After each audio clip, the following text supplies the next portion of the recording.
اكتر اللحظات المرعبة للإدارة ان المصارع يخرج عن النص او يعمل حاجة مش مكتوبة في السكريبت او ينسى السكريبت، ولكن بالرغم من كده فمعظم اللحظات دي بتبقى ممتعة جدا بالنسبة للمشجع لانه بيحس بالواقعية وهو بيتفرج. فانا جايب لك 10 لحظات في المصارعة مش مكتوبة واغضبت المصارعين وخربت الدنيا، ومعظم اللحظات دي غالبا بل اكيد انت ما سمعتش عنها.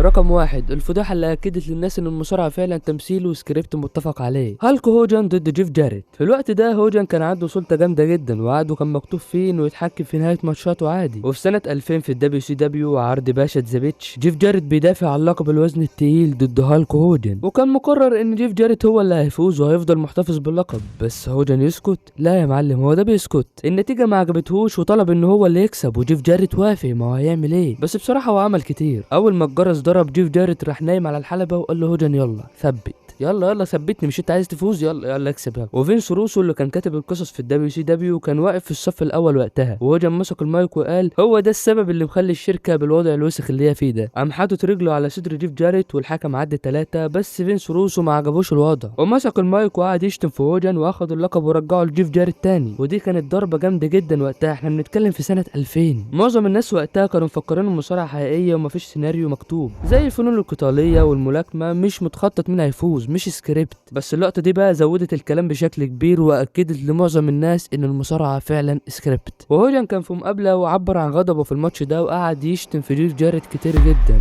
رقم 2، خيانة مونتريال. وطالما اتكلمنا عن الخروج عن النص وغضب المصارعين يبقى لازم نذكر خيانة مونتريال، وانا عارف انك سمعت عنها كتير. فباختصار كان في عداوة جامدة جدا بين بريت هارت وشون مايكلز، وبريت هارت قالوا انه هيمشي من الدبليو دبليو اي بعد فترة قصيرة من مباراته ضد شون مايكلز، وماكمان شجعه اصلا انه يروح للدبليو سي دبليو في عام 1997 لان ماكمان ادرك انه مش هيقدر يجدد عقد بريت هارت. الراجل جايله صفقة كبيرة جدا من الدبليو سي دبليو 9 مليون دولار خلال 3 سنين، وبريت هارت ما كانش حابب يسيب الدبليو دبليو اي بس وافق في النهاية. وماكمان قال له انه هيخسر اللقب لشون مايكلز في مونتريال، بس بريت هارت ما عجبوش الحوار ده، ما عجبوش انه يخسر في بلده وكمان قدام شون مايكلز، لان العلاقة بينه وشون مايكلز وقتها ما كانتش احسن حاجة في الباك ستيج. وبريت هارت قال انه يخسر اللقب في اي ليلة غير الليلة دي وقدام اي شخص باستثناء شون مايكلز. وفي البداية ماكمان وافق ان المباراة تنتهي بالدي كيو، بس كان خايف جدا ان بريت هارت يظهر في الدبليو سي دبليو باللقب، فقام خطط من وراه وفي مونتريال مايكلز يحاول يخدع بريت هارت والحكم يرن الجرس بدون استسلام بريت هارت.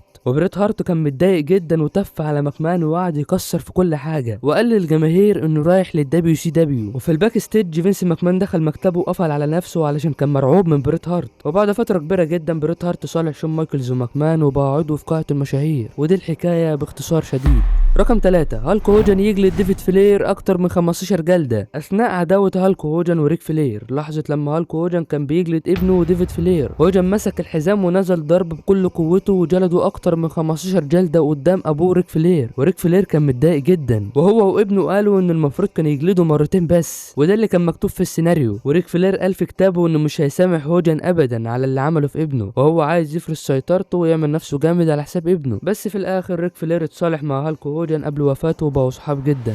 رقم 4، دفن كوفي كينجستون. مش دايما الارتجال في المصارعه بيكون عدم رغبه المصارع انه يتبع القوانين، عادي جدا المصارع يكون نسى السيناريو، وده اللي حصل بالظبط مع كوفي كينجستون. واللي حصل ده دمره وحوله من نجم صاعد كبير لفئه المتكردر. في سنه 2009 بدا كوفي كينجستون بالصعود والدنيا كانت معاه زي الفل، وفينس ماكمان قرر يختبره ودخل في عداوه مع راندي اورتن، والعداوه بينهم كانت ماشيه حلو لحد ما في 11 يناير 2010 مباراه بينه وبين راندي اورتن، وكان مقرر ان الماتش هينتهي بان راندي اورتن هيرزع كوفي كينجستون باند كيك ويعد 3 ويفوز. بس كوفي نسى السيناريو وفضل يقوم علشان مفكر نفسه هيستلم الار كي او، وراندي اورتن بيزق فيه والمعلم برضه بيقوم، فراندي اورتن اتعصب قام رزعه اجمد ار كي او ممكن تشوفها، لا مش اجمد كشكلا، هي قويه جدا وحقيقيه. وبعدها راندي اورتن زعق بكل ما عنده وقال له يا غبي وعد 3 وفاز، علشان من بعد الماتش ده كوفي كينجستون ينزل تحت تاني، وده لان راندي اورتن قال لماكمان ان كوفي ما كانش مستعد انه يكون في المين ايفنت. كلمه راندي اورتن بقى دي خربت الدنيا كلها، ماكمان قفش في الكلمه دي وقرر ما يديش دفعات لكوفي تاني. ووقتها اصلا كان في اخبار بتقول ان كوفي هيكسب الماني ان ذا بانك وهيبقى بطل عالم، بس ده ما حصلش بسبب راندي اورتن. وفي 2019 راندي اتكلم في مقابلات وقال انه وقتها كان شخص سيء جدا، وقال ان كوفي كان ضحيه لعدم نضجه وغضبه، لان اي مصارع محترف ممكن يغلط او ينسى السيناريو عادي. وفي 2019 بقى كوفي اخد حقه وبقى بطل عالم في ريسلمانيا 35. ويلا بينا على بعض.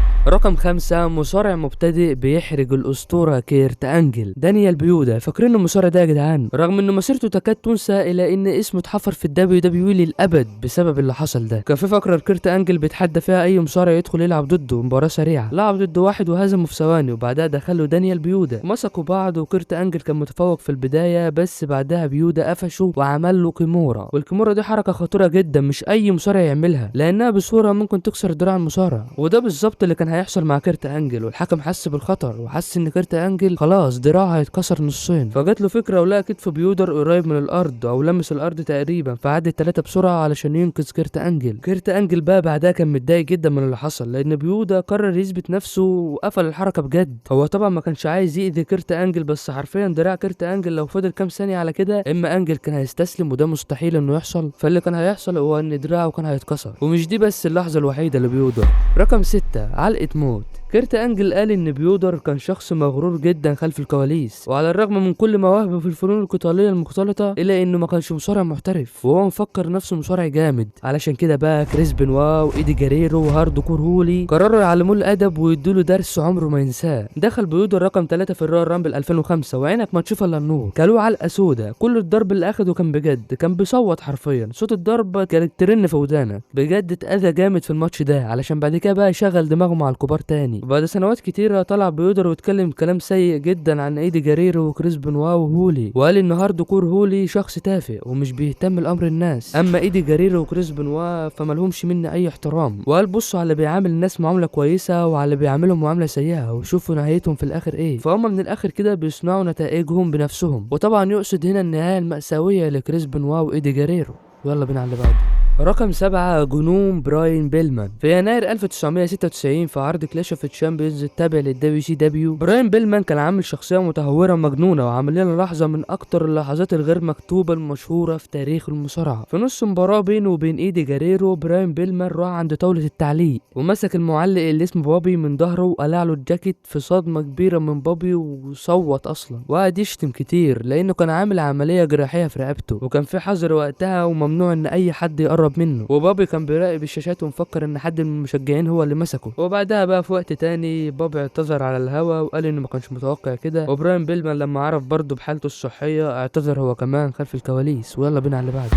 رقم 8 الحفلة خلصت يا جدو. في عرض من عروض الرو عام 2014 في عيد ميلاد هالك هوجن، بروك ليسنر دخل عن طريق دعوة من بول هيمن ومسك المايك وقال له هوجن الحفلة خلصت يا جدو. وهوجن وقتها كان باين على الغضب وكان متضايق جدا وحس بالإهانة. وقبل ما هوجن يرد دخل جون سينا بسرعة وقلع التيشيرت كأنه يعني بيتحدى بروك ليسنر، بس ما حصلش أي حاجة بعدها لأنه باختصار كان داخل يلحق الموقف. وهوجن اتكلم بعدها عن اللحظة دي وقال كل اللي عايز أقوله هو يا بروك ما ينفعش تقول الكلام ده، ما ينفعش تقول الكلام ده قدام زوجتي وأولادي، ده تصرف مش كويس يا اخويا، ولما تذكر اسمي مع زوجتي وولادي فكده انت بتتجاوز الحدود. وبس ده كل اللي حصل في اللحظه دي. ويلا بينا على اللي بعده. رقم 9 لونوا قرعة الجولدبرج. 4 يناير 1999 في واحدة من أكبر لحظات شهرة في تاريخ الدبليو سي دبليو بل في تاريخ المصارعة كلها، لما كيفن ناش قرر يخسر اللقب لهوليود هوجن وهوجن يبقى بطل العالم للوزن التقيل. كل اللي حصل في الماتش هوجن لمسه لمسة كده، المعلم راح راقد على الأرض وهوجن يعد الثلاثة وياخد اللقب. وجولدبرج كان لسه خسران اللقب ولسه سلسلة انتصاراته مكسورة قدام كيفن ناش، فقام دخل الحلبة علشان يحط عليهم كلهم، وبالفعل حط عليهم، بس بعدها اتلموا عليه وضربوه. وليكس لوجان انضم للان دبليو او وكذلك سكوت هول وربطوه في الزاويه وكهربوه وحطوا عليه حطه سودا واشتغلوا بقى اهانه فيه لما رشوا الشعار بتاع الان دبليو او على ظهره. وجولدبرج قبل العرض طلب من اعضاء العصابه انهم ما يرشوش حاجه على قرعته، بس سكوت ستاينر وهالك هوجن ما وصلهمش الكلام ده ورشوا على قرعه بتاعته اسود واحمر وبقى شكله مسخره زي ما انت شايف كده. وجولدبرج كان متضايق جدا من ده لدرجه انه خرج عن الشخصيه والسيناريو وقعد يرفض زي الجحش زي ما انت شايف. رقم 10 خيبة أمل. جون سينا ضد شون مايكلز في ريسلمانيا 23. السيناريو كان مكتوب ان شون مايكلز هيستهدف رجل جون سينا، والمفروض ان جون سينا يعمل سيلينج ويبين ان رجله وجعاه، بس سينا اعتبر ما عملش كده. السيلينج كان بسيط في البداية وبعد كده ولا اي حاجة ولا كأن شون مايكلز لمس رجله. وبعد ما جون سينا فاز وحيا الجماهير بيبص وراه كده لقى شون مايكلز مشى، وكان مكتوب في السيناريو ان شون مايكلز في النهاية هيسلم على سينا ويقدم له احترامه، بس مايكلز ما عملش كده وسينا نزل وشده، ومايكلز بص له بص كده اللي هو خيبة امل زعل وحس ان جون سينا مش محترف. مش بس كده، شون مايكلز قعد يزعق في الباك ستيج وكان متضايق جدا لدرجه انه فضل فتره كبيره ما يكلمش جون سينا. وانا طبعا مش بتكلم على لقطه خروج مايكلز عن النص وانه ما سلمش على جون سينا، انا اقصد هنا خروج جون سينا عن النص وانه ما يعملش سيلينج، وطبعا ما كانش قاصد ساعتها. وبس كده، دي كانت قائمتنا وده كان فيديو النهارده. يا ريت لو عجبك الفيديو تعمل لايك وتشترك وتفعل الجرس عشان يوصلك كل جديد، وسلام.